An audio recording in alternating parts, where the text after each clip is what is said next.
নমস্কার, আপনারা দেখছেন দ্য ইন্ডিয়ান ইনফরমেটিভ চ্যানেল। শুরু করছি আজকের একটা নতুন ভিডিও। আজকের বিষয়টা খুব গুরুত্বপূর্ণ বিষয় হতে চলেছে। যে টপিকটা নিয়ে আলোচনা করব সেটি হচ্ছে, আপনারা প্রত্যেকেই জানেন যে ভারতীয় বায়ুসেনার যে 114খানা মিডিয়াম মাল্টিরোল ফাইটার এয়ারক্রাফট কেনার কথাবার্তা চলছে, সেটা দীর্ঘদিন ধরেই প্রসেসিংয়ে রয়েছে, কিন্তু আজ পর্যন্ত এর কিন্তু সঠিক সুরাহা এখনো কিন্তু হয়নি। আমরা আগের ভিডিওতেও বলেছিলাম যে ভারতীয় বায়ুসেনার যে সেই স্ট্রেংথটা কিন্তু ধীরে ধীরে কমতে শুরু করেছে। আর আমরা আগের ভিডিওতে এও বলেছিলাম যে রাফেল যে ফার্স্ট চয়েস আমাদের, সেই রাফেলের কিন্তু এই মুহূর্তে যে পরিমাণ অর্ডার রয়েছে, তাতে আগামী 5 বছরে রাফেল কতটা ভারতবর্ষে আসবে বা 5 বছরের মধ্যে, এই নিয়েও কিন্তু একটা বড়সড় প্রশ্নচিহ্ন রয়েছে। একটি কথা আমি আগের ভিডিওতে বলতে ভুলে গেছিলাম, যে রাফেল কিন্তু 26খানা রাফেল মেরিন ভারতীয় নৌসেনা কিনতে চলেছে, এবং সেটার এখনো অর্ডার হয়নি, এবং সেটাও কিন্তু সে রাফেলের প্রোডাকশন ইউনিটে তৈরি হবে। অতএব এরপরে ভারতীয় বায়ুসেনা যদি ফ্রান্স বা ডেজো অ্যাভিয়েশন যদি ভারতে না নতুন করে ম্যানুফ্যাকচারিং ইউনিট তৈরি করে, তাহলে কিন্তু নানা রকম সমস্যায় পড়তে হবে। এখন প্রশ্ন হচ্ছে যে ডেজো অ্যাভিয়েশন নতুন করে ভারতে ম্যানুফ্যাকচারিং ইউনিট তৈরি করবে কিনা, সেই নিয়ে প্রশ্নচিহ্ন রয়েছে। এর মধ্যে যেটা বিভিন্ন রকম ট্রেন্ডে আলোচনা হচ্ছে, সেটি হচ্ছে অর্কা ফাইটার। আপনারা প্রত্যেকেই জানেন যে ভারতীয় নৌবাহিনী তাদের নিজস্ব যে কাজ, সেটা কিন্তু ভারতীয় আর্ম ফোর্সেসের মধ্যে সব থেকে তারা আধুনিকতার ছোঁয়া তাদের মধ্যে সব থেকে বেশি। আপনারা লক্ষ্য করেছেন যে TEDBF twin engine deck base fighter aircraft, যেটা কিনা নৌবাহিনী তৈরি করছে বা হ্যাল বা ডিআরডিও তৈরি করছে, সেটা হয়তো আগামী 2-3 বছরেই আকাশে উড়ে যাবে। এখন প্রথমে যখন এই টেডবিএফটা তৈরি হয়েছিল, তখন ভারতীয় বায়ুসেনার জন্য হ্যাল একটা প্রপোজাল দিয়েছিল যে নৌবাহিনীর যে টেডবিএফ, সেটা খুব সহজেই ভারতীয় বায়ুসেনার জন্য অর্কা বা ওমনিরোল ফাইটার এয়ারক্রাফট তৈরি করতে খুবই সহজ হবে। কারণ আপনারা জানেন যে নৌবাহিনীর কোনো যুদ্ধের প্লেন তৈরি করা, সেটা কতটা ক্রিটিক্যাল টেকনোলজি তার মধ্যে দরকার। সেই অনুযায়ী বায়ুসেনার যুদ্ধের প্লেন ওই একই টেকনোলজিতে খুব তাড়াতাড়ি ভারতীয় বায়ুসেনার কাছে তারা তুলে ধরতে পারে। কিন্তু প্রাথমিকভাবে ভারতীয় বায়ুসেনা কিন্তু অর্কার উপরে কোনো রকম অর্কাকে তারা খুব একটা গুরুত্ব দিতে চায়নি। এর পেছনে অনেক কিছু কারণ ছিল। কিন্তু এখন যে ট্রেন্ডটা আসছে, সেটি হচ্ছে যে আমরা প্রায় 20 থেকে 22 বিলিয়ন ডলার খরচা করে কেন বিদেশ থেকে যুদ্ধের প্লেন কিনবো? কারণ আমাদের কাছে এই ধরনের টেকনোলজি, অনেক আধুনিক টেকনোলজি রয়েছে। এবং সব থেকে বড় ব্যাপার, অর্কা ফাইটার প্লেনের আপনি যদি শেপটা দেখেন, তাহলে এই মুহূর্তে 4++ জেনারেশনের সব থেকে ভালো শেপ কিন্তু অর্কার রয়েছে। তার কারণ তাকে কিন্তু সেমি স্টেলথ করা হয়েছে তার স্ট্রাকচারের দিক থেকে। তো সেই ক্ষেত্রে তার আরসিএস অনেক কমে গেছে। এবং যে ধরনের টেকনোলজি ভারতের ডিআরডিও তৈরি করে ফেলেছে, আপনারা ইতিপূর্বে দেখেছেন যে আমাদের যে রেডার সিস্টেম, সেই রেডার বা আমাদের মিশন কম্পিউটার, যেটা কিনা সব থেকে বেশি গুরুত্বপূর্ণ। তার কারণ হচ্ছে, যে দেশ তার মিশন কম্পিউটার তৈরি করে ফেলেছে, সেক্ষেত্রে যে সুবিধাগুলো হয়, সেটা হচ্ছে আপনি আপনার নিজের ইচ্ছা মতন আপনি যে অস্ত্রশস্ত্রের যে সম্ভার, সেটা কিন্তু আপনি তার মধ্যে ইনস্টল করতে পারেন।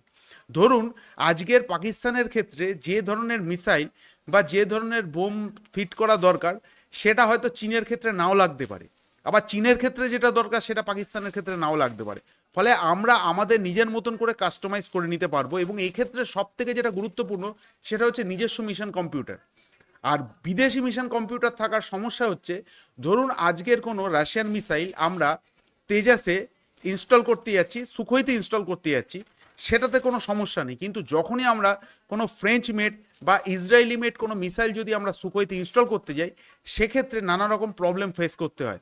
এবং সেক্ষেত্রে যারা অরিজিনাল ম্যানুফ্যাকচার বা ওইএম, তারা পারমিশন দেবে কিনা, তার উপরে নির্ভর করছে ওই মিসাইলটা ওই প্লেনের মধ্যে ইনস্টল করা যাবে কিনা।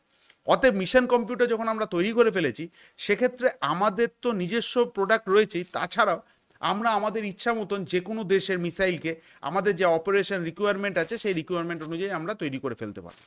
এখন প্রশ্ন হচ্ছে, কেন অর্কাতে ভারতীয় বায়ুসেনা ইন্টারেস্ট দেখাচ্ছে না এখনো পর্যন্ত, যেখানে কিনা এখন পর্যন্ত 20 জলে চলে গেছে 114খানা যুদ্ধের প্লেন।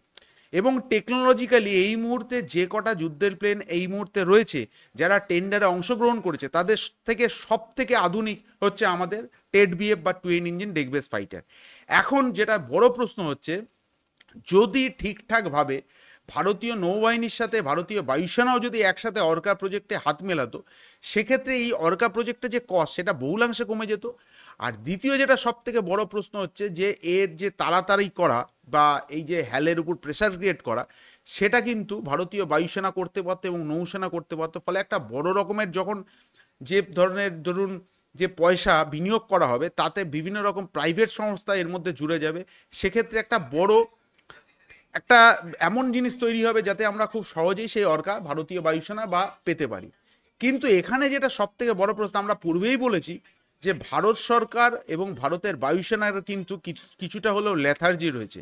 তার কারণ হচ্ছে, আপনারা জানেন, কেউ কেউ বলছে যে অর্কাতে যে আমাদের যে কাবেরী ইঞ্জিন, সেই কাবেরী ইঞ্জিন যদি আমরা অর্কাতে ইনস্টল করতে পারি, তবে সেক্ষেত্রে বিদেশি যে নির্ভরতা সেটা বহুলাংশে কমে যাবে।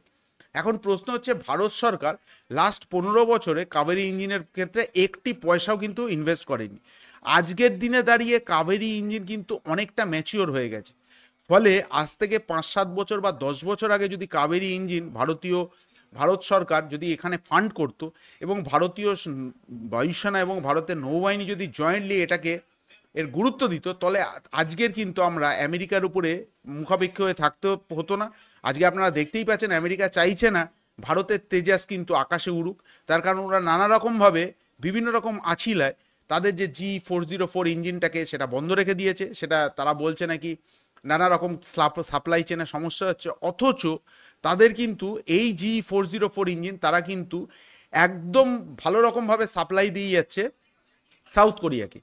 ফলে আমরা বুঝতে পারছি, যেহেতু ভারতের এখন আমেরিকার প্রতি নির্ভরশীলতা এতটাই বেড়ে গেছে। আর আপনারা জানেন, আমেরিকা কখনোই আপনার চাইবে না তাদের নিজস্ব টেকনোলজি দিয়ে ভারতকে স্বয়ংসম্পূর্ণ করতে, যাতে আগামী দিনে ভারতই তাদের যুদ্ধের প্লেন বিক্রি করবে এবং তাদের বাজার কিন্তু শেষ হয়ে যাবে। তো অর্কা কিন্তু আগামী দিনে ভারতীয় নৌবাহিনীর জন্য যে প্লেনটি হতে চলেছে, সেটা কিন্তু 4++ বা -5th জেনারেশনের ফাইটার হতে চলেছে।